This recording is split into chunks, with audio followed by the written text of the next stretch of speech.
Bab 101, menunjukkan kekuatan. Di bawah langit yang gelap, suasana karavan yang awalnya harmonis berubah menjadi tegang dan penuh permusuhan setelah kedatangan tamu tak diundang ini. Wajah pemuda itu menjadi gelap saat dia mengalihkan pandangannya ke penjaga karavan yang tampak bermusuhan.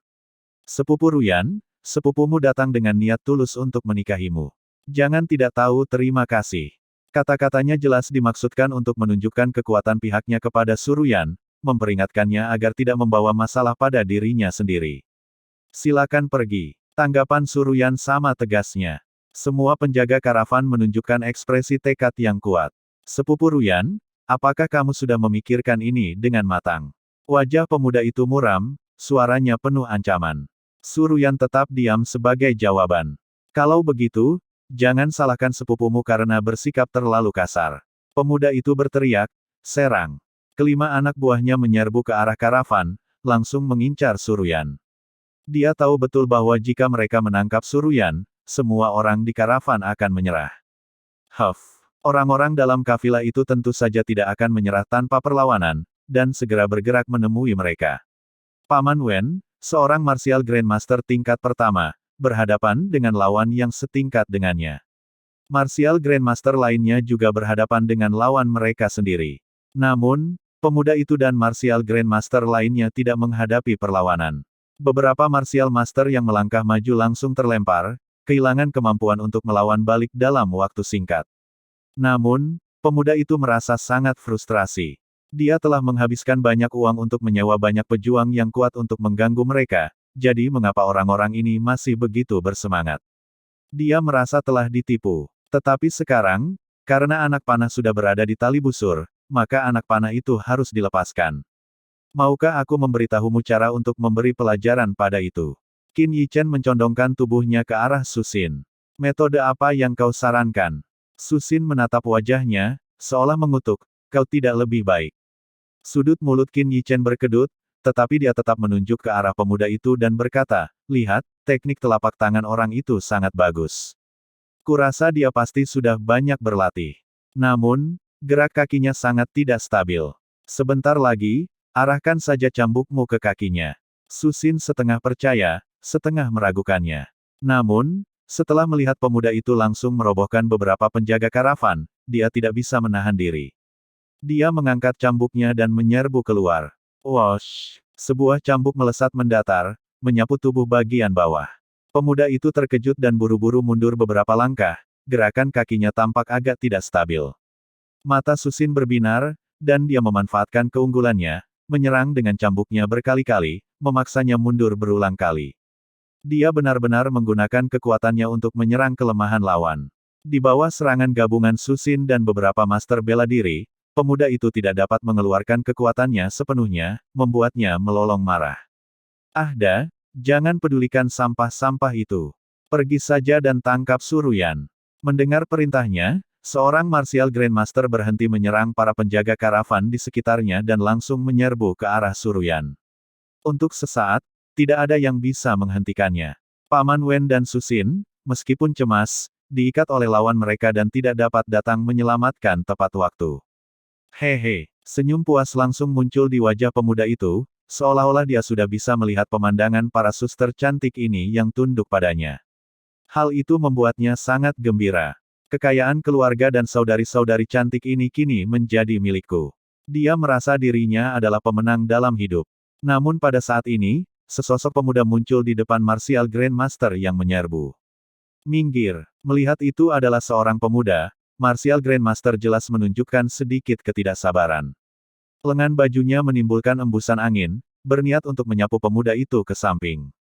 Berdiri, berjalan, melompat, jatuh. 4 teknik dari teknik kultivasi tanpa nama dijalankan dalam satu gerakan yang halus. Tinju Qin Yichen dipenuhi dengan energi Yuan, dan langsung menyerang ke arah martial grandmaster. Bang! Mendengar suara teredam, Suruyan hampir menutup matanya, tidak tahan lagi. Namun setelah lama terdiam, dia membuka matanya sedikit dan melihat pemandangan yang mengejutkan. Sang Grandmaster bela diri terpental akibat pukulan Qin Yichen, darah muncrat dari mulutnya. Bahkan saat dia batuk darah setelah mendarat jauh, matanya dipenuhi dengan ketidakpercayaan yang mendalam. Hanya dia yang benar-benar bisa memahami betapa beratnya tinju pemuda itu. Dia tahu bahwa bahkan jika dia menggunakan kekuatan penuhnya, dia tidak akan bisa menangkis tinju pemuda itu. Bagaimana ini mungkin? Matanya penuh ketidakpercayaan. Melihat Qin Yichen menyerbu ke arahnya, dia buru-buru bangkit dan lari ketakutan. Hal itu membuat semua orang, baik dari kafilah maupun para pejuang tangguh yang dibawa pemuda itu, tercengang dan tak dapat berkata apa-apa. Mulut kecil Susin juga terbuka dalam bentuk "O", hampir cukup besar untuk menampung sebutir telur. Namun, sedikit kebingungan masih terpancar di matanya. Bukankah seharusnya dia seorang alkemis yang tidak mampu mengikat seekor ayam? Harus dikatakan bahwa di keluarga besar manapun, begitu seseorang terdeteksi mampu mengolah energi spiritual, mereka akan sepenuhnya fokus mengolahnya ke arah itu. Kultivasi seni bela diri adalah sesuatu yang jarang diperhatikan oleh master alkimia. Akan tetapi, lelaki ini, yang hanya 1 atau 2 tahun lebih tua darinya, bukan hanya seorang master alkimia, tetapi tingkat kultivasinya juga setara dengan seorang grandmaster bela diri. Hei, apa yang kamu lihat? Untungnya, Qin Yichen berlari cepat dan menariknya kembali ke dunia nyata tepat waktu. Kalau tidak, pukulan telapak tangan pemuda itu sudah cukup untuk membuatnya pingsan. Kamu, melihatnya di depannya, Susin sepertinya tidak mengenalinya lagi. Apakah kamu mengagumiku? Qin Yichen menyeringai padanya, wajahnya penuh dengan kepuasan diri. Jangan sombong begitu. Seketika, bayangannya sebagai seorang ahli misterius hancur di hatinya. Dasar, beraninya kau menghancurkan semua rencanaku. Aku akan memastikan kau mati tanpa dikuburkan. Pemuda itu menatap Qin Yichen dengan mata berbisa dan menyerbu ke arahnya. Heh, kamu bisa mencobanya. Senyum mengejek tersungging di bibir Qin Yichen. Sosoknya bergerak, dan semua orang melihat pemuda itu jatuh ke tanah, memegangi kakinya. Cepat sekali. Semua orang terkejut. Teknik kultivasi bela diri sangatlah berharga, dan teknik gerakan adalah yang paling berharga di antara semuanya. Bahkan teknik gerakan kelas terendah pun pasti bisa terjual hingga puluhan ribu koin perak. Di kota kerajaan, tidak banyak keluarga yang memiliki teknik pergerakan. Dengan kata lain, teknik pergerakan sangat berharga di dinasti Unicorn Surgawi. Namun, pemuda di hadapan mereka ini jelas memiliki teknik gerakan. Itulah sebabnya, hingga saat ini, Qin Yichen hanya berlatih teknik kultivasi tanpa nama. Rangkaian teknik ini terlalu komprehensif. Teknik ini meliputi tempering tubuh, kecepatan, dan kekuatan ledakan. Bang! Qin Yichen langsung menginjak punggung pemuda itu sambil meludah, sampah tak berguna. Meskipun dia belum menjadi Martial Grandmaster, kekuatan fisiknya telah jauh melampaui Martial Grandmaster biasa. Dia sebanding dengan Martial Grandmaster tahap puncak tingkat pertama. Ini adalah hasil dari kesempatan yang didapat Qin Yichen. Sekarang dia menyadari bahwa dia pasti telah menemukan beberapa kesempatan yang tidak diketahui di kuil Dewa Kuno. Kalau tidak, hanya dengan pembaptisan susu roh berusia 1000 tahun, fisiknya tidak akan dapat meningkat begitu cepat. Oleh karena itu, menangani tas semacam ini tentu bukan suatu masalah. Bab 102, Kota Unicorn Surgawi. Adegan ini terpatri di hati setiap orang. Sosok Qin Yichen langsung menjulang tinggi di benak orang-orang dari karavan. Lepaskan dia. Orang-orang kuat yang dibawa pemuda itu perlahan mendekati Qin Yichen. Petik 2 tanda seru. Kau hanya rakyat jelata yang hina. Beraninya kau memukulku. Kau tahu siapa aku? Pemuda di bawah kakinya itu memiliki wajah ungu yang dipenuhi amarah. Dia berteriak dengan marah sekuat tenaga. Qin Yichen meliriknya dengan jijik, tidak menganggap serius ancamannya. Dia berani membunuh orang-orang dari keluarga Du di kota kerajaan, apalagi karakter sekecil ini. Bahkan jika dia berasal dari salah satu dari 4 keluarga besar di kota kerajaan, lalu kenapa? Mereka yang pantas mati, dia akan bunuh tanpa ragu. Bunuh dia untukku. Pemuda itu berteriak. Dia tidak percaya Qin Yichen benar-benar berani membunuhnya. Huff. Melihatnya terus mengoceh, alis Qin Yichen berkerut. Dia mendengus dingin dan memberikan tekanan lebih keras dengan kakinya. Tubuh di bawah kakinya langsung ditekan lebih dalam, dan seteguk darah segar menyembur dari mulutnya. Kata-kata umpatannya juga terhenti tiba-tiba. Dia, Suruyan dan Susin bersaudara menatap Qin Yichen dengan tidak percaya. Terutama Susin. Dia tidak dapat membayangkan bahwa pria jahat yang selama ini dia ganggu akan memiliki sisi yang begitu mendominasi.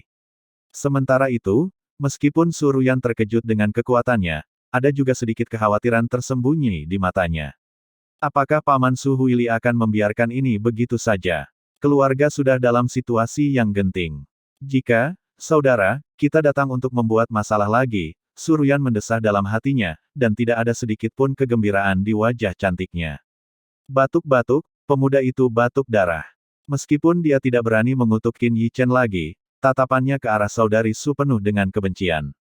Kalian berdua jalang. Kupikir kalian benar-benar berpihak pada orang luar untuk melawanku. Aku tidak akan membiarkan kalian pergi. Jika aku kehilangan sehelai rambut pun, kalian berdua harus mati bersamaku. Dia berteriak histeris, wajahnya garang. Kau, Susin sangat marah dan ingin menginjaknya beberapa kali, tetapi ditahan oleh Suruyan. Meskipun apa yang dikatakannya tidak mengenakan, itu adalah kebenaran. Jika sesuatu terjadi padanya, apakah pamannya tidak akan punya alasan lagi? Setelah beberapa saat berjuang di wajahnya, Suruyan akhirnya mengalihkan pandangannya ke arah Qin Yichen dengan sedikit ketidakberdayaan, Tuan Muda Qin. Qin Yichen menoleh ke belakang, dan melihat ekspresinya yang tak berdaya, dia memahami kekhawatirannya. Setelah menghentakkan kakinya sekali lagi, dia menendang pemuda itu menjauh, sambil mengucapkan dua kata dengan dingin, "Enyahlah." Saat dia ditendang, semua orang dengan jelas mendengar suara tulang patah bercampur dengan jeritannya yang menyedihkan. Kau, Martial Grandmaster tingkat puncak tingkat pertama yang dibawa oleh pemuda itu melotot marah ke arah Qin Yichen.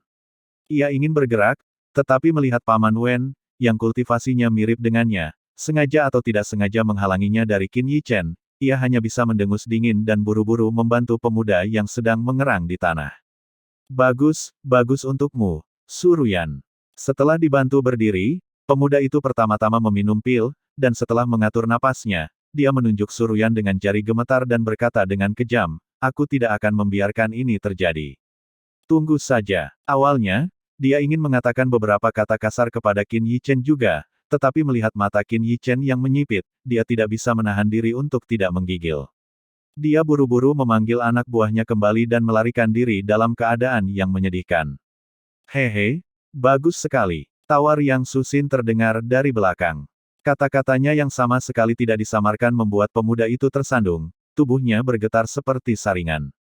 Dia terlalu sering menggertaknya. Melihat sosoknya yang pergi, Qin Yichen tidak ambil pusing. Jika dia tidak bisa menangani karakter sekecil itu, bagaimana dia bisa bicara tentang keluarga Du? Akan tetapi, setelah kejadian ini, sikap para penjaga karavan terhadapnya jelas telah banyak berubah. Bersiaplah. Kita akan berangkat besok pagi. Kembalilah ke kota kerajaan secepatnya. Perintah Suruyan dengan wajah khawatir. Mendengar ini, semua penjaga karavan bubar, hanya menyisakan Qin Yichen dan saudari Su. Ketiganya berdiri diam beberapa saat. Setelah waktu yang lama, Suruyan akhirnya berbicara, "Terima kasih, Tuan Muda Qin, atas bantuanmu yang benar. Tidak peduli apapun, mereka telah melewati masa ini dengan selamat. Jika semuanya benar-benar tidak berjalan baik, dalam skenario terburuk, mereka harus meninggalkan bisnis orang tua mereka, menjual semuanya, dan dia akan membawa kakaknya untuk tinggal di kota kecil yang terpencil." Memikirkan hal ini, suasana hati Suruyan langsung menjadi jauh lebih baik. Tidak ada apa-apa. Qin Yichen tersenyum tipis. Dia terdiam sejenak, lalu berkata, "Nona Su, menurutmu ini tidak seperti melepaskan harimau kembali ke gunung.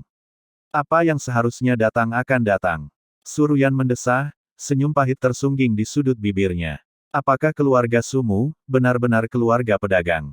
"Iya," Suruyan mengangguk, seolah mengingat sesuatu yang menyedihkan, ekspresinya juga meredup. "Mungkin, aku bisa membantumu."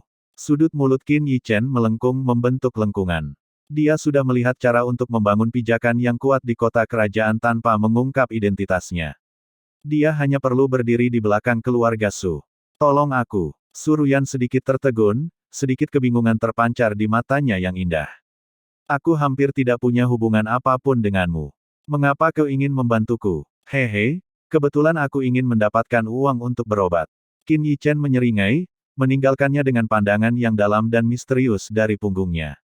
Pria yang aneh, melihat punggungnya, Susin cemberut, memiringkan kepalanya dan bergumam. Mungkin karena Qin Yichen telah melampiaskan kemarahannya, permusuhannya terhadapnya telah berkurang cukup banyak.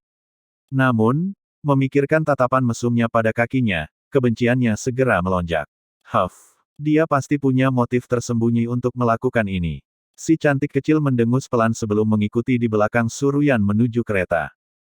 Memang, karavan itu tidak mengalami serangan lagi setelahnya. Jelas, ini adalah rencana yang direncanakan oleh Paman Suruyan. Perjalanan lancar dan kafilah itu hampir tidak berhenti di tengah jalan, langsung menuju kota kerajaan. Setelah beberapa hari, garis besar sebuah kota besar muncul dalam pandangan Qin Yichen. Kota besar itu terhampar di sana seperti binatang buas raksasa. Bahkan dari kejauhan, kota itu memberi orang rasa keagungan dan keluasan. Melihat kembali garis besar kota kerajaan, atmosfer menyesakkan dalam karavan bukan saja tidak berkurang tetapi malah menjadi semakin menyedihkan. Suruyan tahu dengan jelas bahwa pamannya tidak akan membiarkan hal ini terjadi. Meskipun perjalanannya tenang, dia tahu ini pasti pertanda datangnya badai.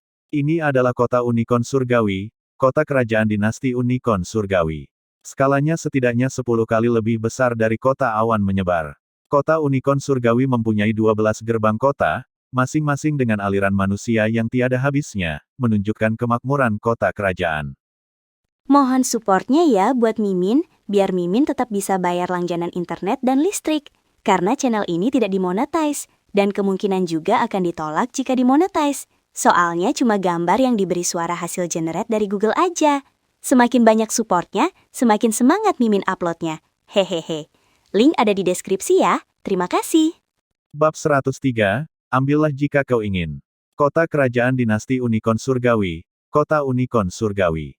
Bahkan dengan 12 gerbang kota, kerumunan orang yang datang dan pergi hampir menghalangi gerbang. Di jalan yang luas, semua jenis orang berjalan. Yang paling umum adalah karavan pedagang seperti Suruyan, tentu saja, ada juga banyak tentara bayaran dan bangsawan, dan tidak sedikit pengembara. Setelah rombongan Suruyan tiba, kecepatannya melambat. Butuh waktu hampir 1 jam untuk mencapai gerbang kota setelah menempuh jarak beberapa ratus meter. Tentu saja, bukan gerbang utama. Gerbang itu hanya bisa dilewati oleh para bangsawan, orang biasa tidak memiliki kualifikasi itu.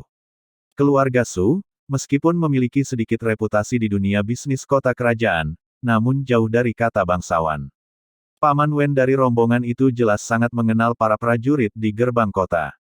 Setelah tiba di gerbang, ia menghampiri untuk mengobrol sebentar, menyelipkan sesuatu ke tangan prajurit itu, lalu rombongan itu pun diizinkan masuk dengan lancar. Kamar dagang Soaring Joy. Ini adalah perusahaan yang didirikan oleh ayah Suruyan. Meskipun tidak besar, perusahaan ini mencakup berbagai bidang. Perusahaan ini memiliki kedai minuman sendiri, serta toko obat, toko senjata, toko pakaian sendiri. Toko obatnya adalah urat nadi kamar dagang Soaring Joy, dan juga yang paling menguntungkan. Ngomong-ngomong, perjalanan Suruyan dan kelompoknya kali ini sebenarnya untuk pergi sendiri ke pinggiran pegunungan Black Diamond untuk membeli tanaman obat. Dengan cara ini, selama mereka mengangkut tanaman obat kembali ke kota kerajaan, mereka bisa mendapat untung besar. Harus dikatakan bahwa meskipun Suruyan adalah seorang wanita, dia memiliki naluri bisnis yang sangat baik. Untuk bidang lain, mereka mungkin tidak dapat bangkit di bawah tekanan pesaing, tetapi tanaman obat adalah taruhan yang solid. Baik keluarga besar maupun kecil, semuanya membutuhkannya. Itu pasti menguntungkan, dan dia tidak akan kehilangan uang. Namun, pada saat ini, ada beberapa orang yang berdiri di pintu masuk kamar dagang Soaring Joy, menghalangi pintu. Mereka pasti pengunjung yang punya niat jahat. Setelah Paman Wen memperingatkannya, Suruyan keluar dari kereta. Suruyan, kamu masih punya wajah untuk kembali. Begitu dia muncul, semua orang yang menghalangi pintu masuk kamar dagang Soaring Joy pun menghampiri. Pembicara berdiri di depan, mengenakan jubah mewah, berusia sekitar 40 tahun. Qin Yichen turun dari kereta dan melihat mereka saling bertanya, wajahnya juga sedikit muram. Dia benar-benar tidak menyangka bahwa paman dari saudari Su bisa begitu tidak tahu malu. Suruyan menyapa paman ketiga. Sementara Suruyan menyapa dengan sopan, Su Xin hanya mendengus, melirik mereka sekilas, wajahnya penuh dengan penghinaan. Su Xin, sopan santun macam apa yang kau tunjukkan? Pria berjubah mewah itu gemetar karena marah pada sikap Su Xin. Kemudian, menyadari bahwa Su Xin sama sekali mengabaikannya, mulutnya berkedut, dan dia berbalik untuk melotot ke arah Suruyan, sambil berteriak dengan marah, Suruyan, sayap kalian para adik perempuan pasti sudah terlalu mengeras. Apakah kalian juga tidak memperlakukan kami sebagai tetua kalian lagi? Ruyan tidak akan berani. Tindakan mengkhianati keluarga adalah sesuatu yang tidak bisa dilakukan Suruyan. Sikap lemah seperti inilah yang membuat para kerabat itu lama-kelamaan menjadi semakin lancang. Qin Yichen hanya bisa mendesah dalam hatinya mendengar ini. Tidak akan berani, kalian para suster saja berani sekali. Benar saja, nada suara paman ketiga mereka langsung meninggi. Setelah tatapannya menyapu karavan, tatapan serakah melintas di matanya. Keluarga Su mereka awalnya adalah tentara bayaran, dan hanya ayah Suruyan yang memiliki jiwa bisnis. Setelah bisnisnya berkembang, ayah Suruyan memikirkan keluarga, memberikan banyak dukungan ekonomi kepada keluarga. Namun, ia tidak pernah menyangka bahwa seiring berjalannya waktu, para kerabat ini benar-benar menganggap kebaikannya sebagai hal yang wajar. Seperti kata pepatah, sebutir beras menerima rasa terima kasih sementara semangkuk nasi menerima kebencian. Kini, para kerabatnya tidak lagi merasa puas dengan pemberiannya. Mereka ingin menelan semua keuntungan bisnisnya. Mungkin, di hati kerabat Suruyan, kamar dagang Soaring Joy seharusnya menjadi milik mereka sejak awal. Wah, suasananya memang ramai sekali. Qin Yichen benar-benar tidak tahan lagi dan berjalan keluar, berdiri di samping saudari Su. Meskipun ada senyum di wajahnya, tatapannya sangat dingin. Ini pasti pencuri yang melukai sepupu tertuamu, kan? Paman ketiga mereka hanya melirik Qin Yichen sebentar, tidak menanggapinya dengan serius. Dia segera memasang wajah yang benar dan berkata, "Paman tertuamu sudah sakit hati, jadi dia mengirimku untuk menengahi konflik di antara kalian berdua. Baiklah, pertama-tama kirimkan barang-barang ini ke rumahku, aku akan membantumu menyimpannya untuk sementara, lalu ikut aku ke tempat paman tertuamu. Serahkan pencuri ini kepada paman tertuamu untuk ditangani. Aku pikir paman tertuamu tidak akan terlalu keras pada calon menantu perempuannya." Dia mengatakannya dengan sangat santai, seolah-olah dia sedang membicarakan sesuatu yang sudah biasa. Paman ketiga, bahkan Suruyan sekarang menunjukkan ketidakpuasan di wajahnya. Barang-barang ini dibeli dengan lebih dari setengah dana seluruh perusahaan. Jika hilang, seluruh perusahaan mereka akan bangkrut. Namun, paman ketiganya, dengan wajah yang saleh, ingin mengambilnya dengan paksa. Bukankah ini mendorongnya ke jalan buntu? Lagi pula, kapan dia pernah setuju untuk menikahi sepupu tertua itu? Bagaimana hal yang keterlaluan seperti itu bisa dianggap sebagai hal yang wajar? Suruyan sangat marah hingga matanya memerah, hampir menangis. Kalau bukan karena para sanak saudaranya yang selalu meminta uang makin banyak, bagaimana mungkin kamar dagang Soaring Joy yang dulunya sangat baik bisa jatuh ke kondisi seperti ini hanya dalam beberapa tahun saja? Apa, Suruyan? Apakah kau ingin paman ketiga memanggil orang-orangnya sendiri untuk mengambilnya? Paman ketiganya memasang ekspresi jahat, seolah-olah barang-barang ini awalnya miliknya. Sementara itu, dia memperlakukan Suruyan seolah-olah dia adalah penjahat keji. Berani-beraninya kau menyentuh barang-barangku, coba saja. Qin Yichen melangkah maju, dengan wajah sombong, bahkan lebih sombong darinya. Dia langsung memarahi para penjaga karavan di belakang, apa yang kalian semua berdiri di sana? Cepat bawa barang-barangku ke dalam. Para penjaga itu tertegun sejenak, lalu mulai bergerak. Bahkan mereka tidak tega melihat barang-barang ini dibawa pergi. Paman Wen menatap Qin Yichen dengan penuh rasa terima kasih. Dia tahu betul orang macam apa nyonya mudanya itu. Selama bertahun-tahun, dia telah menasihatinya berkali-kali, tetapi dia selalu tidak bisa mengatasi rintangan ini di dalam hatinya. Tunggu, apa yang kau lakukan? Paman ketiga awalnya tertegun, dan ketika dia melihat penjaga karavan menurunkan kotak-kotak kayu dan membawanya ke dalam rombongan, dia langsung berteriak histeris, "Turunkan mereka, cepat turunkan mereka." Dengan halangannya itu, orang-orang yang dibawanya pun ikut menghalangi para pengawal karavan, sehingga tidak bisa membawa barang-barang masuk. Pada saat ini, pertempuran kacau lainnya akan terjadi, tetapi suara ringan Qin Yichen datang.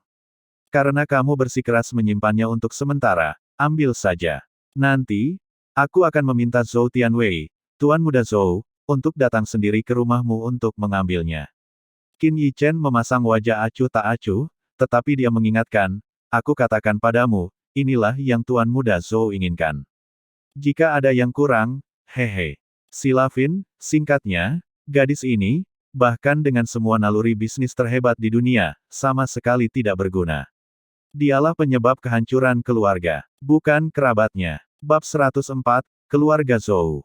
Zhou Tianwei. Meskipun dia tidak tercantum dalam daftar 3 keajaiban luar biasa dari dinasti Unicorn Surgawi, di kota kerajaan, reputasinya tidak kalah dari mereka. Tentu saja, alasannya adalah karena Zhou Tianwei adalah seorang master alkimia. Selain itu, dia adalah seorang master alkimia dengan bakat luar biasa. Yang terpenting, dia juga murid pribadi Gu Ye, Grandmaster alkimia nomor 1 dari dinasti Unicorn Surgawi. Ditambah dengan statusnya di keluarga Zhou, dia benar-benar salah satu jenius paling cemerlang di kota kerajaan. Mendengar Qin Yichen menyebut Zhou Tianwei, wajah paman ketiga Suruyan langsung membeku. Meskipun berani memerintah Suruyan, jika menyangkut seorang jenius seperti Zhou Tianwei, namanya saja sudah cukup untuk menindasnya sepenuhnya. Keluarga Su sekarang hanya sekadar keluarga tingkat ketiga, tak berarti apa-apa seperti semut di hadapan keluarga Zhou. Dasar pembohong kecil. Paman ketiga masih berusaha menggertak, tetapi nadanya jelas tidak sekuat sebelumnya, dan dia panik di dalam. Karena dia sangat ingin menyimpannya, maka kalian semua harus mengirimkan barang-barang ini ke tempatnya. Bibir Qin Yichen melengkung menjadi lengkungan nakal, lalu dia mengangguk pada Suruyan yang khawatir, Su Xin, temani aku ke kediaman keluarga Zhou. Sebelum Su Xin sempat bereaksi, dia melihat Qin Yichen sudah berjalan menuju pintu keluar jalan, jadi dia buru-buru mengikutinya. Ketika dia menyusul Qin Yichen, dia bertanya, mau kemana? Ke keluarga Zhou, kemana lagi? Qin Yichen yakin bahwa meminta Zhou Tianwei untuk muncul seharusnya tidak menjadi masalah. Tapi, keluarga Zhou ada di sana. Su Xin berhenti, menunjuk ke arah yang berlawanan dari tempatnya berjalan, berkata dengan nada agak kecewa. Apa kau benar-benar mengenal tuan muda keluarga Zhou? Qin Yichen berhenti, merasa malu saat gadis cantik itu menatapnya dengan curiga. Kemudian, merasa kesal dan malu, dia memarahi, jika kamu tahu seperti ini, mengapa kamu membawaku ke sini? Di kehidupan sebelumnya, meskipun dia tinggal di kota kerajaan, dia begitu mendalami dao alkimia sehingga dia lebih banyak tinggal di serikat alkimia. Dia jarang keluar. Tentu saja dia tidak tahu di mana keluarga Zhou berada. Su Xin melotot marah padanya, pipinya menggembung. Bagaimana mungkin ada orang yang tidak masuk akal seperti itu di dunia ini? Dia jelas-jelas yang berjalan di depan. Bagaimana ini bisa menjadi salahku? Cepat dan pimpin jalan. Jika semua itu ditelan oleh paman ketigamu nanti, aku tidak akan bertanggung jawab. Qin Yichen melotot padanya, tampak benar, membuat Su Xin marah sampai-sampai dia ingin mengeluarkan cambuknya dan mencambuknya. Ini benar-benar pantas dipukuli. Namun, Su Xin juga khawatir tentang barang-barang itu, jadi dia tidak banyak bicara lagi. Dia hanya dengan marah memimpin jalan menuju ke arah keluarga Zhou, sambil menggembungkan pipinya. Sementara itu, di pintu masuk perusahaan, paman ketiga mereka yang terkasih tentu saja melihat pemandangan ini, dan segera, senyum dingin muncul di sudut bibirnya. Seorang anak yang bahkan tidak tahu di mana keluarga Zhou berada. Bagaimana mungkin dia berasal dari keluarga Zhou? Bagaimana mungkin dia mengenal tuan muda keluarga Zhou, Zhou Tianwei? Ambil semuanya, teriaknya dengan marah, lalu orang-orang di belakangnya, bagaikan serigala dan harimau, merampas kotak demi kotak berisi barang-barang. Nona muda, melihat mereka mengambil barang-barang itu, Paman Wen menjadi cemas, ini adalah tali penyelamat Nona muda. Katakan saja, Nona muda, dan saya, Paman Wen, akan menjaga barang-barang ini bahkan jika itu berarti nyawa saya harus dikorbankan. Paman Wen, jangan gegabah. Suruyan mencoba membujuknya, lalu berkata dengan suara rendah, Paman Wen, apakah kamu ingat pil yang kamu minum terakhir kali? Tentu saja aku ingat, itu seharusnya pil kelas 2 kelas 4. Menurutmu, berapa banyak orang di seluruh dinasti Unicorn Surgawi yang bisa memurnikannya? Perkataan Suruyan membuat tubuh Paman Wen gemetar, lalu dia pun berdiri di sana dengan tenang, menyaksikan orang-orang itu mengambil paksa barang-barang itu. Keluarga Zhou awalnya hanyalah keluarga tingkat pertama di kota kerajaan, tetapi mereka menghasilkan seorang ahli alam roh yang hanya muncul sekali setiap beberapa ratus tahun. Dengan demikian, ia telah naik menjadi salah satu dari 4 keluarga utama di kota kerajaan, dan tidak ada yang berani meremehkan keluarga Zhou. Meskipun pedang langit telah menghilang selama hampir 100 tahun, ini adalah kekuatan pencegah dari seorang ahli sejati. Itu semua karena semua orang tahu mereka tidak mampu menahan amarah seorang ahli alam roh. Namun, keluarga Zhou saat ini jauh dari yang dulu. Lagi pula, tanpa pedang langit yang memimpin keluarga Zhou tidak mudah melakukan banyak hal, dan mereka jauh tertinggal dari 3 keluarga besar lainnya dalam hal bersaing memperebutkan sumber daya. Beruntungnya, generasi ini menghasilkan Zhou Tianwei, yang memungkinkan keluarga Zhou untuk mengatur napas. Jika Zhou Tianwei dapat mengambil alih posisi ketua Serikat Alkimia Kota Kerajaan di masa depan, keluarga Zhou akan terus makmur untuk waktu yang lama. Apakah kamu yakin ingin pergi ke sana? Melihat ke arah kediaman keluarga Zhou yang besar di kejauhan, Su Xin tampak sedikit ragu dan gelisah. Kalau kita tidak akan menyeberang, untuk apa kita datang ke sini? Qin Yichen mengangkat alisnya dan mengejek, "Hais, kamu tidak takut, kan?" "Siapa yang takut?" Su Xin langsung bereaksi seperti kucing yang ekornya diinjak, melotot marah padanya. Dia segera berjalan menuju kediaman keluarga Zhou dengan kepala tegak. Namun baru beberapa langkah, hanya melihat patung singa batu di pintu masuk kediaman keluarga Zhou yang tingginya melebihi manusia, dia menjadi takut dan tidak sanggup melangkah lagi. Qin Yichen terkekeh. Tanpa mempersulitnya, dia berjalan di depan dan langsung menuju pintu masuk kediaman keluarga Zhou. Berhenti. Di pintu masuk, dia dihentikan oleh penjaga. "Saya harus merepotkan kalian berdua, saudara, untuk pergi memberitahu Tuan Muda Zhou. Katakan saja seorang kenalan lama bermarga Qin dari kota awan tersebar datang berkunjung." Qin Yichen menundukkan tubuhnya, dan seraya berbicara, dia menyerahkan kantung uang yang menggembung kepada salah satu penjaga. Bagaimanapun juga, uang membuat dunia berputar. Selain itu, mereka hanya perlu masuk dan melapor, tetapi penjaga itu bisa mendapatkan lebih dari 100 koin perak. Setelah penjaga itu mengambil kantong uang, dia segera masuk ke dalam. Awalnya, penjaga itu hanya berencana untuk melapor begitu saja lalu keluar, tetapi dia tidak menyangka bahwa Tuan Muda keluarga Zhou, yang banyak diminati, benar-benar keluar bersamanya setelah mendengar pesan ini. Hal ini membuat telapak tangan penjaga berkeringat. Dia benar-benar tidak menyangka bahwa pemuda yang tampak biasa saja di pintu itu sebenarnya adalah teman Tuan Muda mereka. Dia bahkan merasa kantong uang itu menjadi sedikit panas di tangannya. "Benarkah itu kamu?" Ketika Zhou Tianwei keluar, dia melihat Qin Yichen tersenyum padanya, dan ekspresi terkejut melintas di matanya. Dia ingat bahwa orang ini pernah membanggakan dirinya sebagai pejabat tamu keluarga Zhou, mungkinkah? "Lama tidak berjumpa, saudara Zhou, Anda masih tetap gagah seperti biasa." Qin Yichen menyapanya sambil menyeringai, lalu secara otomatis berjalan melewati penjaga yang terus-menerus menyeka keringatnya. Sambil berjalan mendekat, dia menepuk bahu penjaga itu, memberi isyarat agar dia tenang. Tentu saja dia tidak akan bersikap picik jika mengambil kembali beberapa koin perak tersebut. Namun, adegan ini membuat Su Xin tercengang. Mulutnya terbuka lebar hingga muat untuk memasukkan sebutir telur, matanya yang indah menampakkan ketidakpercayaan yang mendalam. Dia benar-benar mengenal Zhou Tianwei. "Masuklah dan duduklah." Meskipun Zhou Tianwei tidak mengerti mengapa Qin Yichen datang menemuinya saat ini, dia tidak berani meremehkan pemuda yang lebih muda darinya ini. Dia tahu betul bahwa bakat orang ini jauh di atas dirinya. Tidak perlu masuk. Saat ini, ada sedikit masalah yang membutuhkan bantuan saudara Zhou. Wajah Qin Yichen menunjukkan senyum misterius.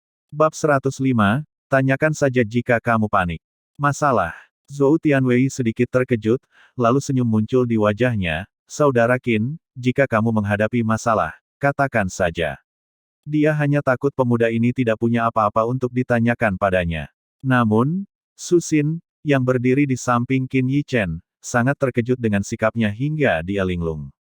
Apa yang kulihat? Apakah dia orang yang selama ini kuganggu di sini?" Tidak kusangka dia benar-benar dipanggil sebagai saudara Qin oleh Tuan Muda Zhou yang terkenal dari kota kerajaan. Zhou Tianwei, meskipun tidak terdaftar di antara 3 keajaiban luar biasa dari dinasti Unicorn Surgawi, memiliki temperamen yang bahkan lebih sombong daripada mereka. Tidak seorang pun di kota kerajaan pernah melihatnya bersikap sopan kepada siapapun, apalagi memanggil seseorang dengan sebutan saudara. Latar belakang macam apa yang dimiliki pria ini? Su Xin merasa semakin tidak mampu memahami pemuda ini, yang hanya 1 atau 2 tahun lebih tua darinya. Bukan masalah besar, hanya saja aku membawa setumpuk barang, dan begitu aku memasuki kota kerajaan, barang-barang itu dirampok. Aku ingin tahu apakah saudara Zhou dapat turun tangan dan membantuku mendapatkannya kembali. Namun, Qin Yichen tetap tenang di depan Zhou Tianwei, tanpa menyanjungnya. Aduh, orang baik hati dan saleh selalu ditindas. Kasihan sekali aku. Semua harta milikku yang berharga dan tak tergantikan, sambil berbicara, ia mendesah, seolah-olah ia telah mengalami ketidakadilan yang besar. Ia bahkan sempat menangis. Zhou Tianwei tentu saja tidak percaya sepatah kata pun yang diucapkannya. Kau, baik dan benar. Kau adalah seseorang yang dapat mengabaikan kesulitanku dan masih bisa berunding denganku. Jika kau, baik dan benar, dunia ini tidak akan memiliki orang jahat. Namun, fakta bahwa ia telah menderita kerugian membuatnya diam-diam senang. Namun, secara lahiriah, Zhou Tianwei berkata dengan marah, siapa yang berani merampok barang-barang saudara Qin? Ayo, siapkan kereta. Pada saat ini, di gerbang kediaman keluarga Su, sekelompok penjaga sedang sibuk menurunkan barang-barang dari kereta. Di depan gerbang, ada beberapa orang berjubah cerah, tampak puas melihat kardus-kardus dibongkar. Kakak, anak yang melukai Lan Xing itu benar-benar sombong. Paman ketiga Suruyan, saat ini, sedang berbicara sambil tersenyum kepada seorang pria yang tampak sedikit lebih tua darinya. Su Lanxing adalah sepupu Suruyan, putra paman tertua keluarga Su. Dia adalah pemuda yang tulang rusuknya patah karena tendangan Qin Yichen. Mendengar perkataan paman ketiga, paman tertua mendengus dingin. Senyumnya sedikit memudar saat dia bertanya, kakak ketiga, kenapa kamu hanya membawa barang-barang ini, di mana anak itu dan para suster? Kenapa kamu tidak membawa mereka? Jangan khawatir, kakak. Aku sudah memastikan bahwa barang-barang ini adalah harta terakhir kedua gadis itu. Selama kita memiliki barang-barang ini di tangan kita, kita tidak perlu khawatir lagi. Mereka akan menuruti semua permintaan kita. Paman ketiga tertawa dingin, ada keganasan tersembunyi di matanya. Dia terus menjelaskan, namun, anak yang melukai Lan Xing itu mengatakan dia mengenal Zhou Tianwei, tuan muda keluarga Zhou, jadi kami membiarkannya pergi untuk saat ini. Zhou Tianwei. Mendengar nama ini, pupil mata paman tertua tiba-tiba mengecil, kewaspadaan yang kuat muncul di matanya. Orang-orang yang berdiri di sekitarnya juga sedikit membeku, bahkan tampak sedikit gelisah. Siapa di seluruh kota kerajaan yang tidak mengenal Zhou Tianwei, tuan muda keluarga Zhou?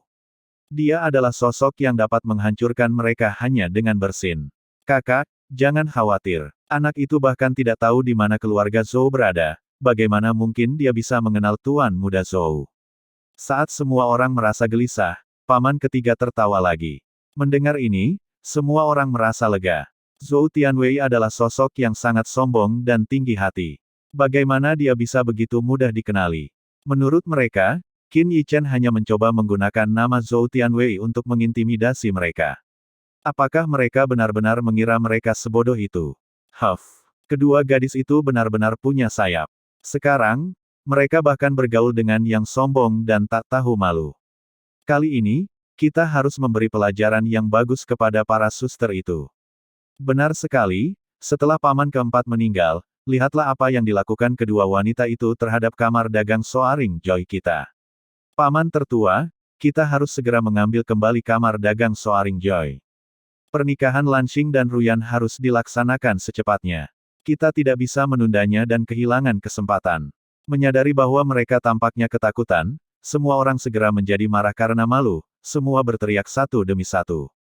Dan paman tertua, yang berdiri di tengah kerumunan, mendengar permintaan ini, ekspresinya menjadi sangat sopan, seolah-olah dia sedang mempertimbangkannya. Awalnya, demi kakak keempat, aku tidak ingin mempersulit keadaan atau menyalahkan kedua keponakanku. Namun, karena sekarang semua orang menginginkan ini, demi perkembangan keluarga Su kita di masa depan, aku hanya bisa dengan berat hati mengambil kembali kamar dagang Soaring Joy dan mengelolanya sendiri. Paman tertua memiliki wajah yang lurus, penampilannya yang mendesah tampak seolah-olah dia dipaksa oleh mereka untuk setuju dengan enggan. Tampaknya di mulut mereka, kamar dagang Soaring Joy yang didirikan dengan susah payah oleh ayah Suruyan telah menjadi milik pribadi keluarga Su. Dan saudari Suruyan telah menjadi pelaku yang mencuri harta mereka. Saat mereka berdiskusi, paman sulung dan paman ketiga saling bertukar pandang, keduanya memperlihatkan senyum puas di mata mereka. Dalam pandangan mereka, kamar dagang Soaring Joy sudah ada di tangan mereka.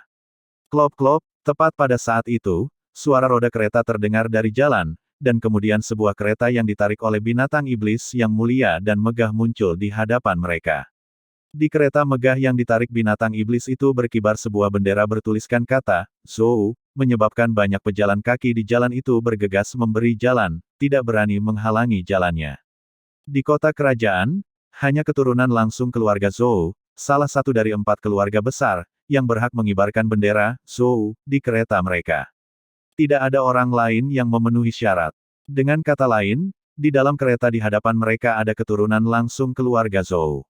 Apa yang tidak dapat dimengerti oleh orang-orang adalah mengapa seorang keturunan langsung keluarga Zou mau datang ke jalan ini. Namun, yang paling menarik perhatian orang-orang adalah 2 binatang iblis berwujud serigala yang menarik kereta. Tubuh mereka yang besar seperti oksen, memancarkan semacam keganasan yang mengerikan yang membuat jantung orang berdebar-debar.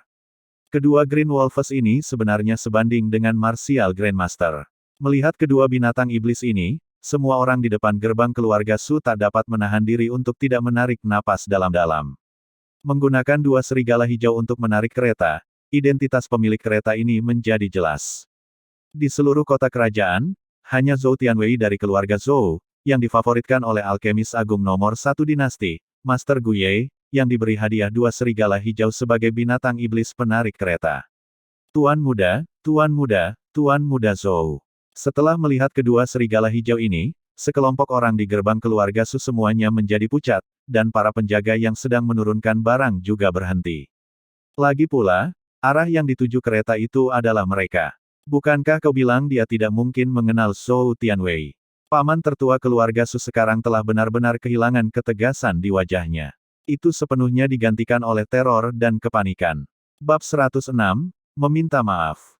Pada saat ini, meskipun anggota keluarga Su tahu bahwa kereta Zhou Tianwei sedang datang ke arah mereka, mereka tidak dapat mengumpulkan sedikit pun keberanian untuk melarikan diri. Jika mereka telah menyinggung keluarga Du atau keluarga Wang, mungkin masih ada peluang untuk bertahan hidup jika mereka melarikan diri dari kota kerajaan. Namun, menyinggung Zhou Tianwei berbeda. Zhou Tianwei hampir pasti merupakan pesaing terkuat untuk posisi ketua perkumpulan alkimia kota kerajaan. Hanya dengan sepatah kata, berapa banyak orang yang akan berada di bawah perintah Zhou Tianwei? Melarikan diri. Kemana mereka bisa melarikan diri? Paman ketiga keluarga Su kini memiliki wajah pucat pasi. Ia sepertinya teringat ekspresi wajah pemuda itu ketika ia tersenyum dan berkata akan mengirimkan barang kepadanya. Ia menyadari bahwa senyum itu ditujukan kepadanya, seorang badut yang suka melompat. Pada titik ini, paman ketiga keluarga Su benar-benar ingin menamparkan dirinya sendiri dengan keras.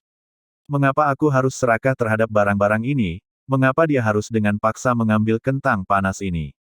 Tidak mungkin, bagaimana mungkin dia bisa mengenal Tuan Muda Zhou?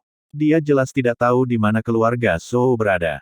Karena panik, paman ketiga keluarga Su mulai menyesal, dan terlebih lagi, dia takut. Pada akhirnya, dia hanya bisa berdoa. Berdoa agar Zhou Tianwei tidak datang menjemputnya. Namun, doanya tampaknya tidak berpengaruh sama sekali. Kereta yang ditarik oleh kedua serigala hijau itu semakin dekat. Akhirnya, dengan suara roda, kereta itu berhenti dengan mantap tidak jauh dari gerbang kediaman keluarga Su. Klik, begitu kereta berhenti, pintunya tiba-tiba terbuka, dan terdengar suara penuh kesedihan dan kemarahan dari dalam kereta. Ini tumpukan barang, saudara Zhou. Lihat, semuanya sudah dipindahkan ke rumah mereka. Saat kata-kata itu terucap, sosok Qin Yichen adalah orang pertama yang keluar dari kereta. Ia melihat barang-barang yang hampir kosong, jarinya gemetar saat menunjuk ke arah sekelompok anggota keluarga Su, ekspresinya tampak sangat sedih. Di bawah tatapan mata semua orang yang ketakutan, Zhou Tianwei yang mengenakan jubah biru perlahan keluar dari kereta, sementara Su Xin, yang saat ini sangat patuh dan pendiam, adalah orang terakhir yang keluar. Dia dengan patuh berdiri di samping Qin Yichen, tidak dapat berbicara. Ketika dia melihat ekspresi ketakutan di wajah paman tertua dan paman ketiganya, yang biasanya memerintah kakak perempuannya, dia merasakan kegembiraan yang luar biasa dalam hatinya. Melihat pemandangan ini, secercah harapan terakhir yang dinantikan para anggota keluarga Su langsung hancur. Warga negara yang rendah hati ini, Su Huili, memberi salam kepada Tuan Muda Zhou. Salam Tuan Muda Zhou. Mengikuti jejak paman tertua keluarga Su, mereka yang baru saja berdiskusi megah tentang bagaimana cara menerima saudari Suruyan semuanya membungkuk bersama, memberi hormat kepada Zhou Tianwei. Namun, saat berhadapan dengan orang-orang dari keluarga Su ini, Zhou Tianwei tidak menunjukkan niat untuk mengakui mereka. Sebaliknya, dia mengalihkan pandangannya ke arah Qin Yichen. Benar-benar lelucon. Dengan statusku, jika bukan karena Qin Yichen, aku tidak akan datang ke tempat seperti ini sama sekali. Tempat ini tidak berbeda dengan daerah kumuh. Tuan Muda Zhou, saya pikir, ini salah paham. Melihat Zhou Tianwei mengalihkan pandangannya ke arah Qin Yichen, paman ketiga keluarga Su sangat cemas hingga hampir menangis. Keringat dingin membasahi dahinya. Dilihat dari situasi saat ini, pemuda ini tampaknya bukan pengikut atau pelayan Zhou Tianwei atau semacamnya. Kalau tidak, Zhou Tianwei pasti tidak akan bertindak seperti ini. Salah paham. Orang tua, bukan itu yang kau katakan tadi. Namun, sebelum kata-kata paman ketiga selesai, tawa dingin Qin Yichen terdengar. Paman ketiga mendongak dan melihat ekspresi mengejeknya, wajahnya langsung berubah lebih pucat. Dia hanya bisa mengalihkan pandangannya ke arah kakaknya untuk meminta bantuan. Dasar bodoh. Apa kau tidak tahu apa yang akan kau lakukan? Melihat tatapan paman ketiga beralih kepadanya, wajah paman tertua juga tiba-tiba berubah. Namun, karena takut bahwa dia mungkin mengungkapkan bahwa dialah yang telah mengirimnya, paman tertua hanya bisa memaksakan diri untuk menangkupkan tinjunya ke arah Qin Yichen dan berkata, Tuan muda ini, kakak ketiga saya yang buta sebelumnya, mohon maafkan kesalahannya. Sebenarnya, kakak ketiga saya hanya khawatir tentang keamanan barang-barang Anda, jadi dia membawanya untuk diamankan sementara. Hehe, Qin Yichen menatapnya dengan jijik. Wajahnya benar-benar terlalu tebal. Kurasa itu sudah diduga. Kalau tidak, dia tidak akan pergi untuk merebut barang-barang dari keponakannya sendiri. Tuan muda, mohon maafkan kami. Kami akan segera mengirim orang untuk mengembalikan barang-barang Anda. Saya jamin bahwa kakak ketiga saya tidak akan pernah menyusahkan Anda lagi di masa mendatang. Paman tertua juga basah oleh keringat dingin. Tidak peduli seberapa keras dia memeras otaknya, dia tidak dapat mengetahui bagaimana Suruyan berhasil berteman dengan sosok yang begitu penting. Mendengar kata-kata ini, Qin Yichen hanya mendengus dingin 2 kali dengan hidung terangkat ke udara. Dalam sekejap mata dia menatap langit, dia sepertinya mengerti mengapa Ye Liangchen, tuan muda paling arogan di kota awan tersebar, selalu suka menatap langit. Perasaan sok pamer seperti ini sungguh menyegarkan. Melihat sikap Qin Yichen, paman tertua menendang paman ketiga yang tercengang, lalu menatapnya. Paman ketiga segera berlutut, berulang kali meminta maaf kepada Qin Yichen. Saudara Qin, bagaimana Anda ingin menghadapi mereka? Melihat perilaku tak berdaya dari anggota keluarga Su ini, alis Zhou Tianwei berkerut saat dia bertanya kepada Qin Yichen. Jelas, dia tidak ingin membuang-buang waktu di sini. Mendengar pertanyaannya, seluruh anggota keluarga Su langsung terdiam.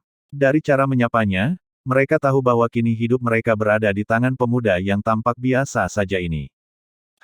Mengingat aku bekerja sama dengan kamar dagang Soaring Joy, dan kalian adalah anggota keluarganya, aku tidak ingin membuat keadaan terlalu sulit bagi kalian. Qin Yichen berkata kepada anggota keluarga Su yang gemetar itu, menggelengkan kepalanya tanpa sadar miring ke atas pada sudut 45 derajat lagi. Sebuah kalimat ringan juga keluar dari mulut dan hidungnya, hanya saja, karena kalian begitu buruk dalam berperilaku, kalian benar-benar mengecewakanku. Tidak bisa bersikap baik. Mendengar kata-kata ini, paman tertua keluarga Su tercengang, lalu dengan cepat mengambil seuntai kunci dari pinggang paman ketiga.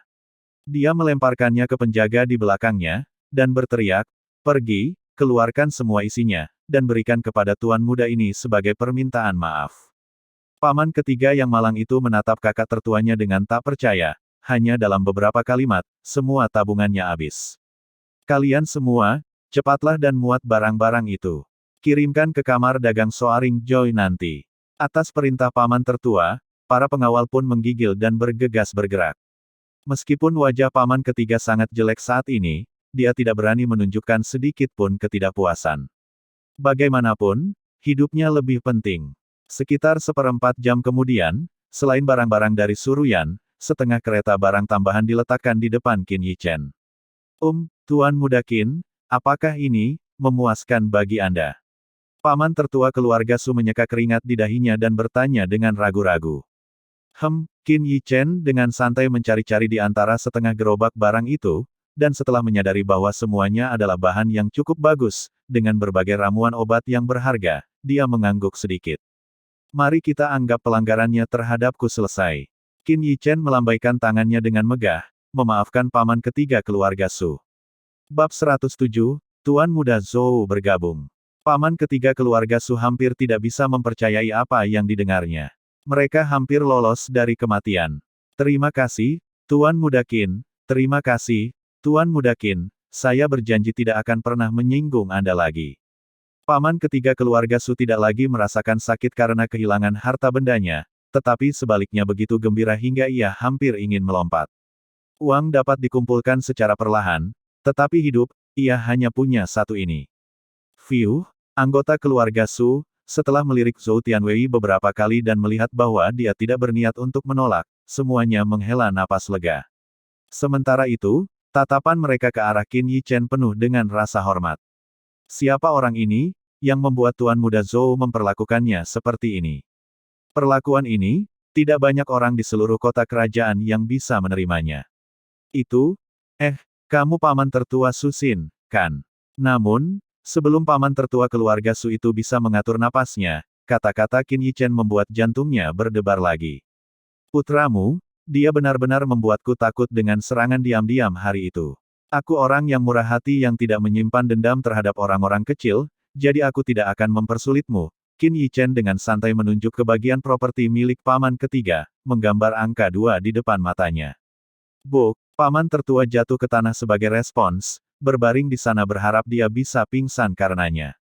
Ini benar-benar mimpi buruk. Lagi pula, putranya tidak hanya terluka di dalam oleh orang ini, tetapi juga beberapa tulang rusuknya patah karena tendangannya. Namun, pada akhirnya, dia benar-benar harus memberi kompensasi kepada pelakunya, dia benar-benar ingin menangis. Di sampingnya, melihat pemandangan ini, mata Su Xin melengkung membentuk bulan sabit, senyumnya melebar memperlihatkan gigi taringnya yang kecil dan lucu.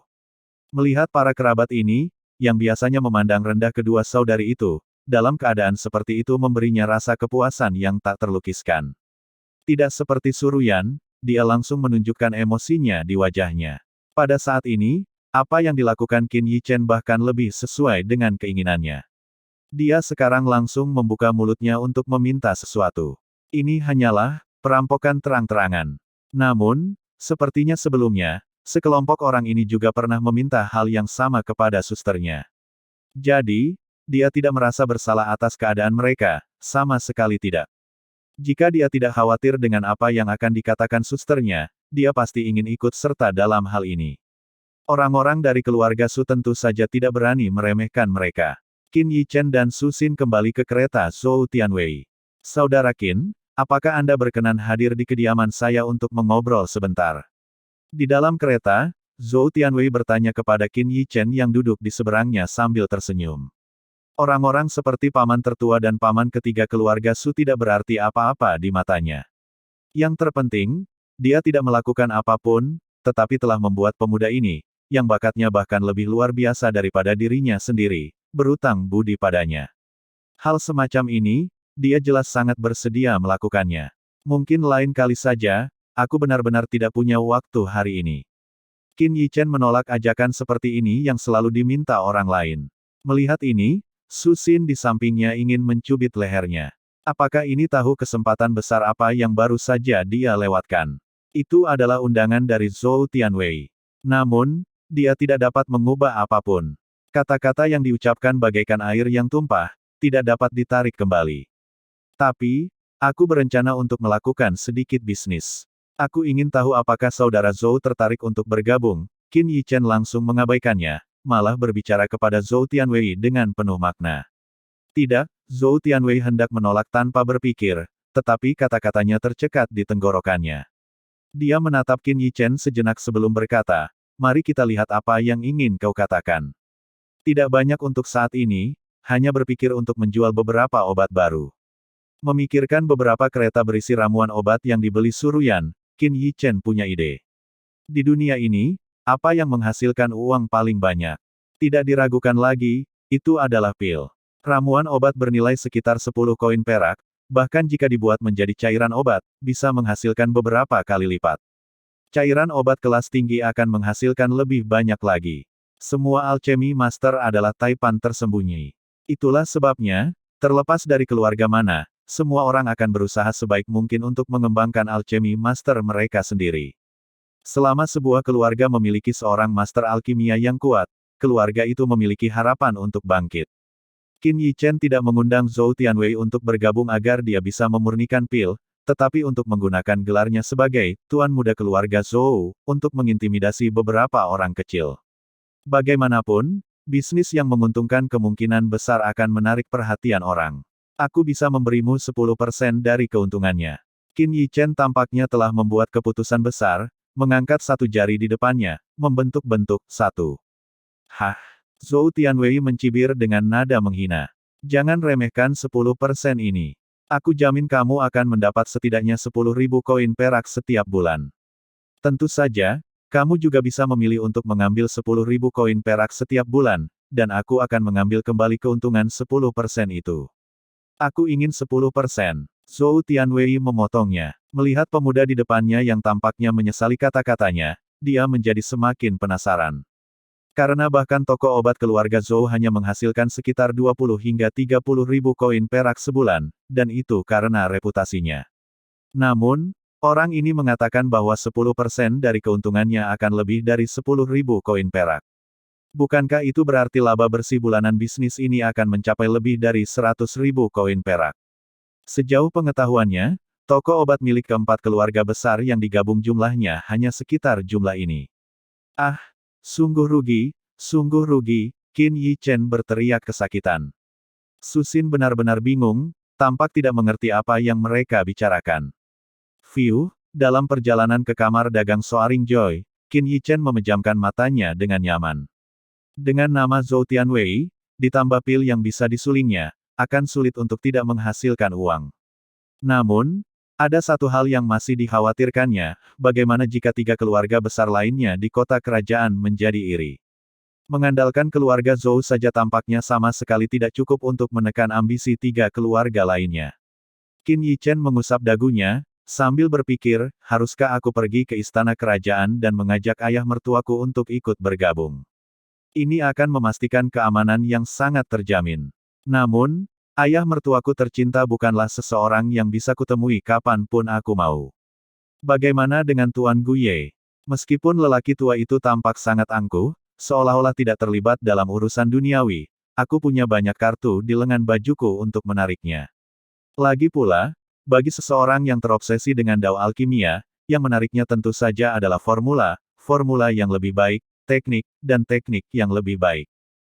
Kamar dagang Soaring Joy. Suruyan telah menunggu dengan cemas, bahkan tidak berani duduk. Nyonya muda, Paman Wen di sampingnya, melihat alisnya yang berkerut, merasa sangat tertekan, mengapa kita tidak meninggalkan kota kerajaan saja. Selama Suruyan tidak bisa mengeraskan hatinya, orang-orang yang katanya adalah kerabatnya itu tidak akan pernah berhenti.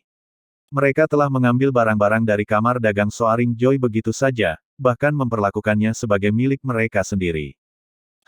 Suruyan akhirnya menghela napas pelan, wajahnya yang cantik memperlihatkan jejak kesedihan, hatinya seperti abu yang mati. Paman Wen, berkemaslah. Saat sinar kembali, kita akan pergi. Kakak, sebelum dia selesai berbicara, panggilan Susin datang dari ambang pintu. Bab 108, dari neraka ke surga. Sinar sudah kembali. Mendengar suara Susin, Suruyan segera melihat ke arah pintu. Dia melihat bahwa Susin, yang biasanya tidak mematuhi siapapun, sekarang dengan patuh mengikuti di belakang Qin Yichen saat mereka masuk. Tuan Muda Qin. Meskipun barang-barangnya telah dibawa pergi, Suruyan masih dengan sopan menyapa Qin Yichen.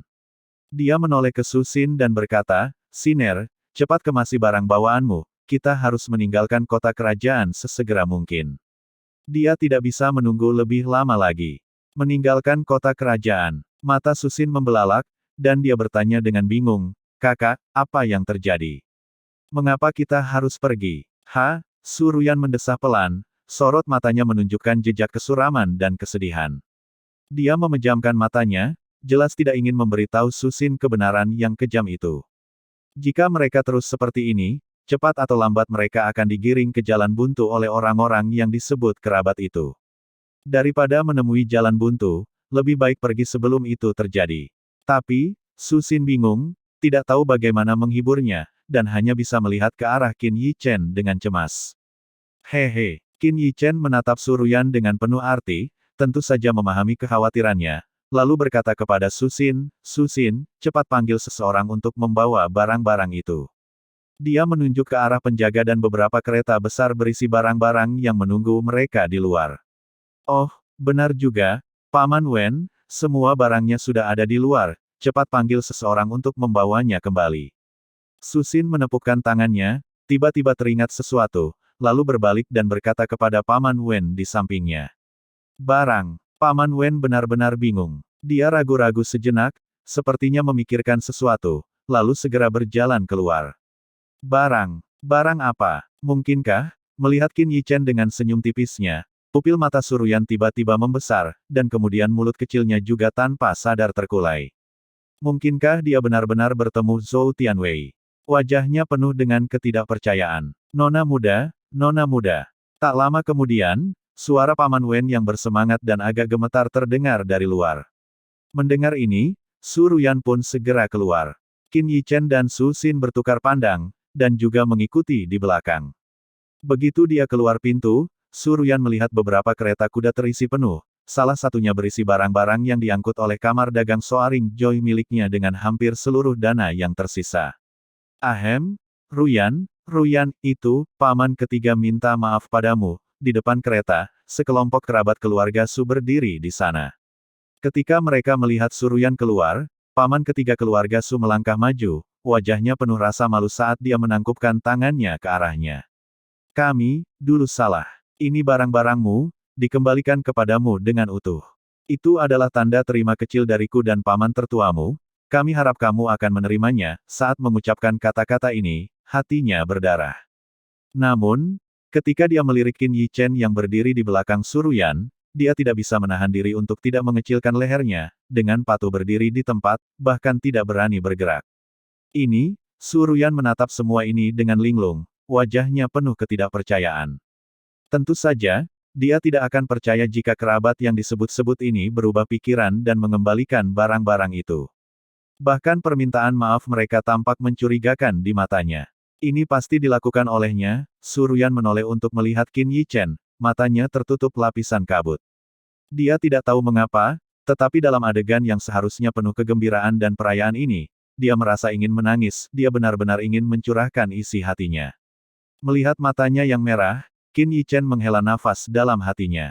Dia melambaikan tangannya ke sekelompok orang termasuk paman ketiga keluarga Su, berkata, "Pindahkan semuanya ke dalam, lalu pergilah." "Ya, ya," mendengar ucapan Qin Yichen, paman ketiga keluarga Su itu, seolah-olah telah diberi pengampunan yang besar, berulang kali mengangguk dan membungkuk.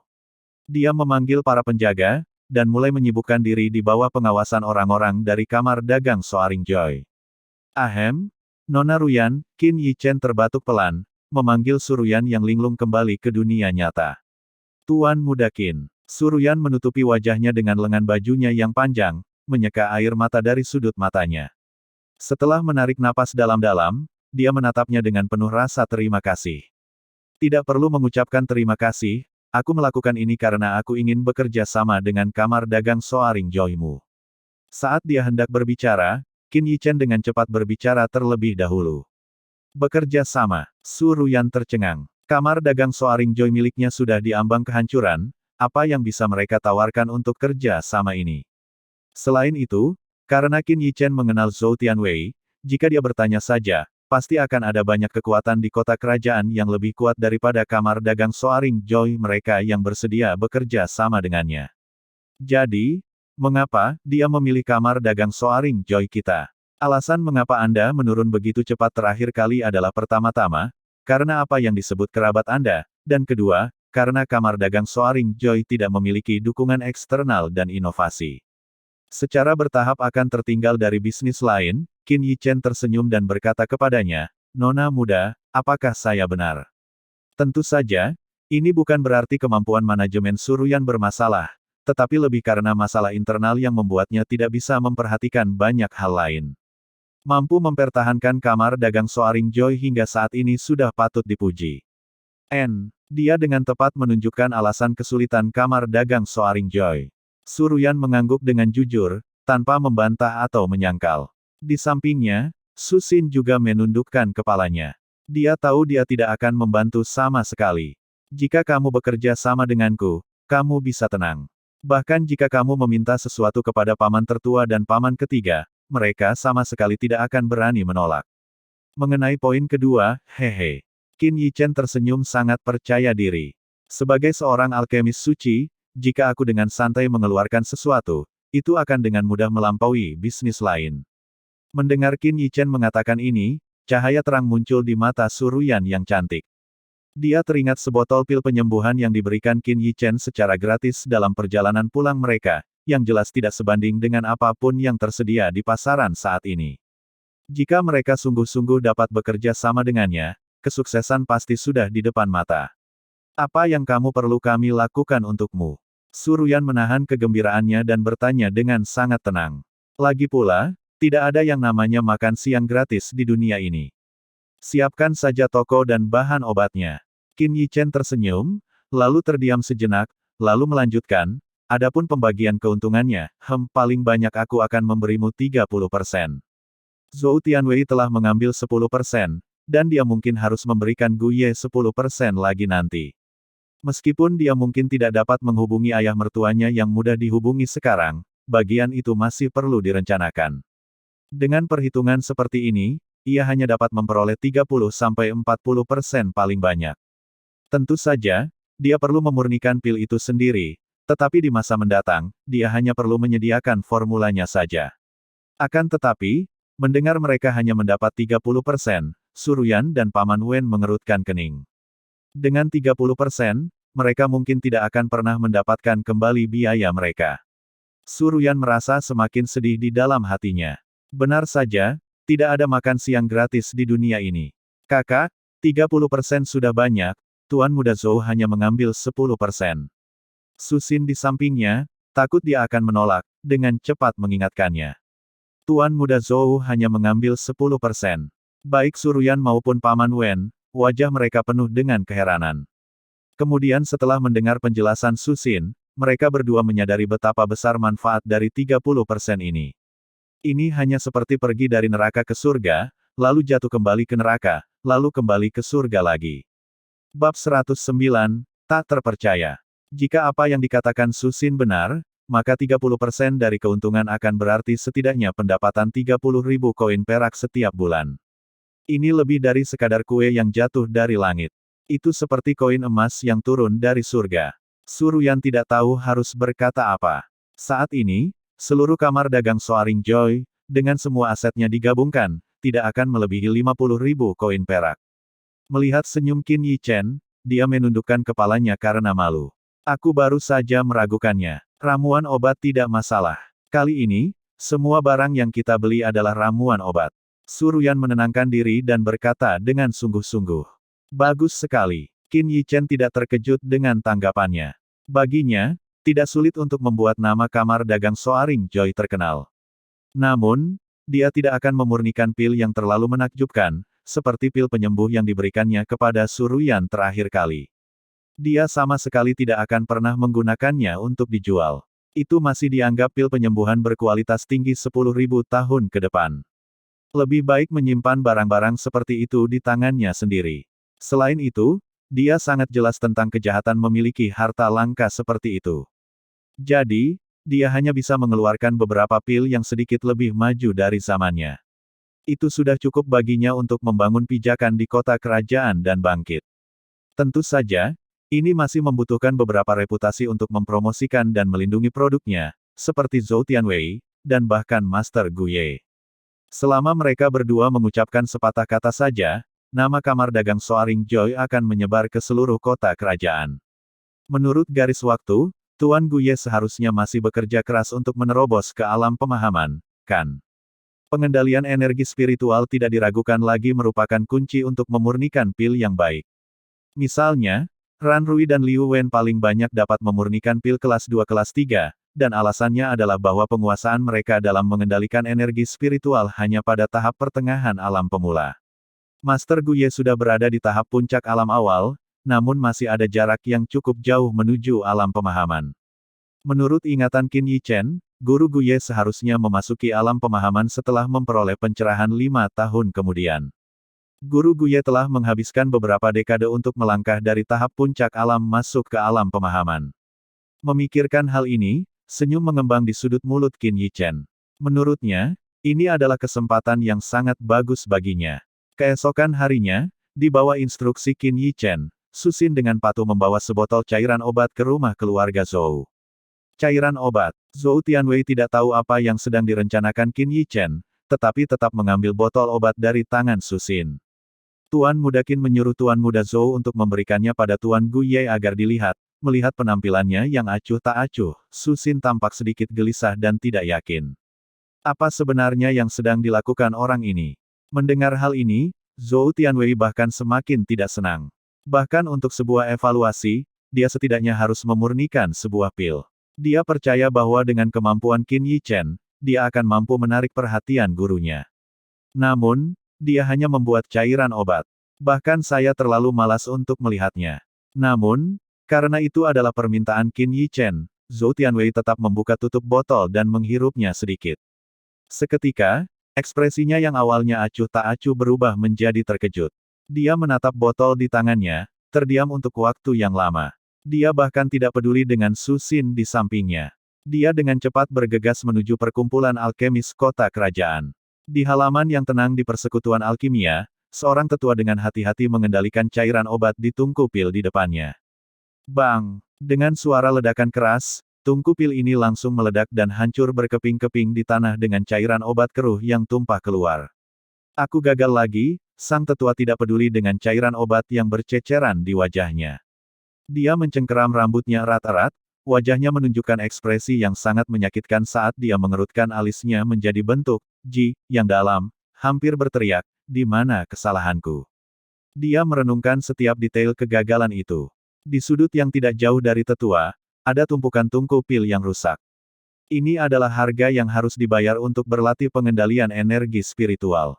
Ini juga merupakan sesuatu yang harus dilakukan oleh setiap alchemy master. Hanya dengan melangkah satu langkah saja, Anda akan memasuki dunia yang benar-benar baru. Guru, apakah ada kemajuan hari ini? Tepat saat tetua selesai membersihkan dan bersiap untuk bereksperimen lagi, Zhou Tianwei masuk. Jelas, satu-satunya orang yang akan dia panggil Tuan adalah Ketua Serikat Alkimia Kota Kerajaan, Guye. Guye mengusap kepalanya dan menggelengkannya, lalu berkata, sulit bagaimana seseorang bisa menembus alam pemahaman dengan begitu mudahnya. Dia sangat gelisah. Dia telah berlatih selama puluhan tahun tetapi masih belum tahu apa-apa. Apa yang bisa disempurnakan oleh master kelas tertinggi saat ini? Zhou Tianwei menahan kegembiraan di hatinya dan bertanya. Melatih pengendalian energi spiritual secara alami hanya melibatkan pemurnian cairan obat, yang dapat menghemat banyak waktu. Masih sama, nilai tertinggiku adalah kelas 7. Kelas 7, jadi, untuk mencapai kelas 8, seseorang harus memiliki kendali energi spiritual di alam pemahaman, kan? Suara Zhou Tianwei sudah bergetar. Botol cairan obat di tangannya adalah cairan obat kelas 8. Secara teori, itu benar. Guye mengangguk, mengalihkan pandangannya ke arahnya dengan sedikit kebingungan, hanya untuk menyadari keadaannya yang tidak biasa. Tuan, tolong lihat ini. Zhou Tianwei menarik napas dalam-dalam dan menyerahkan cairan obat di tangannya. Apa ini? Tanya Guye. Kau akan tahu begitu melihatnya, meskipun Guye agak tidak senang karena dia mengganggu kultivasinya. Mengingat dia adalah murid pribadinya yang paling menonjol, dia tetap membuka tutup botol itu. Seketika, aroma obat yang menyegarkan menyebar. Hanya mencium aroma obat ini, tubuh Guye bergetar. Kemudian, matanya memancarkan ekspresi tidak percaya. Dia dengan cepat mencelupkan jarinya ke dalam obat itu dan memasukkannya ke dalam mulutnya. Setelah itu, wajahnya mengalami serangkaian perubahan. Setelah beberapa saat, dia membuka matanya. Tianwei, apakah kamu sudah menyempurnakan ini? Nada bicara guru Guye menjadi agak mendesak. Ini adalah cairan obat kelas 8. Mampu melangkah ke alam pemahaman adalah impian seumur hidupnya. Siapa di bumi yang telah mencapai ini? Bagaimana mungkin aku memiliki kemampuan ini? Zhou Tianwei tersenyum pahit. Tidak heran orang itu bisa memurnikan pil kelas 2 tanpa harus memadatkan manik jiwa surgawinya. Ternyata penguasaannya atas energi spiritualnya setidaknya berada di alam pemahaman. Pada saat ini, hati Zhou Tianwei dipenuhi dengan keterkejutan. Apakah dia sejenis monster? Gurunya, Gu Ye, telah menghabiskan waktu puluhan tahun tanpa mengambil langkah itu. Namun dia, seorang remaja berusia 10 tahun lebih, telah melangkah ke alam yang bahkan hanya bisa dikagumi oleh gurunya. Seberapa tidak dapat dipercayanya hal ini? Mungkin ketika dia mengatakan ingin menjadi petugas tamu keluarga Zhou, dia hanya mengatakannya dengan santai. Lucu sekali saat itu, dia malah mengajukan syarat-syarat yang mustahil dengan kata-kata yang indah-indah. Seorang master alkimia kelas 4, keberadaan seperti itu bahkan tidak akan melirik keluarga Zhou. Seperti Gu Ye, seorang master alkimia kelas 3 puncak, dia sudah bisa mendominasi sebuah negara sebagai master alkimia nomor 1. Bab 110, Kondisi. Guru mana yang telah menyempurnakan ini? Gu Ye memegang botol cairan obat seolah-olah itu adalah harta paling berharga di dunia. Dia dengan hati-hati meletakkannya di atas meja. Nada suaranya masih terdengar agak bersemangat. Tuan, Anda seharusnya masih mengingatnya. Belum lama ini, Anda mengirim saya untuk mengujinya, kata Zhou Tianwei. Apakah ada hal seperti itu? Kenapa aku tidak mengingatnya? Gu Ye benar-benar bingung, matanya penuh dengan kebingungan. Dia adalah seseorang yang berada di alam pemahaman, bagaimana mungkin dia tidak memiliki kesan sama sekali? Tuan, apakah Anda tidak ingat laporan yang diserahkan dari Spreading Cloud City? Zhou Tianwei mengingatkan. Kota awan tersebar. Gu Ye mengerutkan kening dalam-dalam dan berpikir lama sebelum mengingat. Maksudmu, pemuda yang lulus ujian kualifikasi Master Alkimia tanpa memadatkan manik jiwa surgawinya. Ini disempurnakan olehnya. Dia memang punya sedikit kesan tentang ini. Lagi pula, menurut laporan itu adalah eksistensi yang melampaui dirinya. Saat itu, Gu Ye tidak menanggapinya dengan serius, karena mengira itu hanya untuk menarik perhatian. Dia menyuruh Zhou Tianwei untuk menanganinya, dan tidak memperhatikan kejadian selanjutnya. Benar sekali, Zhou Tianwei mengangguk. Dulu, dia selalu percaya bahwa dirinya adalah pilihan surga, seorang jenius yang tak tertandingi. Sampai dia bertemu Qin Yi Chen. Setelah itu, dia menyadari apa arti, selalu ada orang lain yang lebih baik, dan betapa jeniusnya dia sebenarnya. Tidak, bagaimana mungkin, bukankah orang itu masih remaja? Gu Ye menggelengkan kepalanya. Ini konyol. Bahkan jika seorang remaja sudah mulai berkultivasi sejak dalam kandungan, mustahil untuk mencapai alam pemahaman hanya dalam waktu 10 tahun. Ia mondar-mandir, bergumam pelan. Tampaknya ia sedang mempertimbangkan rasionalitas masalah ini. Mungkinkah, tak lama kemudian, Gu Ye memikirkan sebuah kemungkinan, mungkinkah dia murid dari seorang guru penyendiri, yang menerima bimbingan dari seorang guru tertentu. Ini adalah satu-satunya penjelasan. Faktanya, alasan mengapa Gu Ye terjebak di tahap puncak alam pemula selama beberapa dekade bukanlah karena bakatnya yang kurang, tetapi karena tidak ada yang membimbingnya. Dia bahkan tidak memahami alam pemahaman, yang merupakan alasan utama mengapa dia tidak dapat menerobos. Meskipun status Gu Ye di dinasti Unicorn Surgawi tak tertandingi, di mata seorang Grandmaster Alkimia dengan pencapaian alam pemahaman, dia tidak berbeda dengan seorang murid. Ngomong-ngomong, apa yang disebut alam masuk sebenarnya baru saja menyentuh ambang batas pengendalian energi spiritual. Hanya mereka yang menyentuh alam pemahaman yang dapat dianggap sebagai Master Alkimia sejati. Yah, murid ini juga tidak tahu. Mata Zhou Tianwei juga menunjukkan sedikit keraguan. Meskipun dia tidak yakin, dari berbagai keadaan, kemungkinan ini tampak sangat mungkin. Tidak heran orang itu tidak menunjukkan rasa hormat saat pertama kali bertemu denganku, dan tidak heran dia meremehkan upayaku untuk merekrutnya. Tetapi kenyataannya dia memintaku untuk membawakan botol cairan obat ini kepada guru. Oh, mendengar ini, mata Gu Ye langsung berbinar, di mana dia sekarang? Cepat bawa aku menemuinya. Dia hampir tidak sabar untuk memverifikasi ini.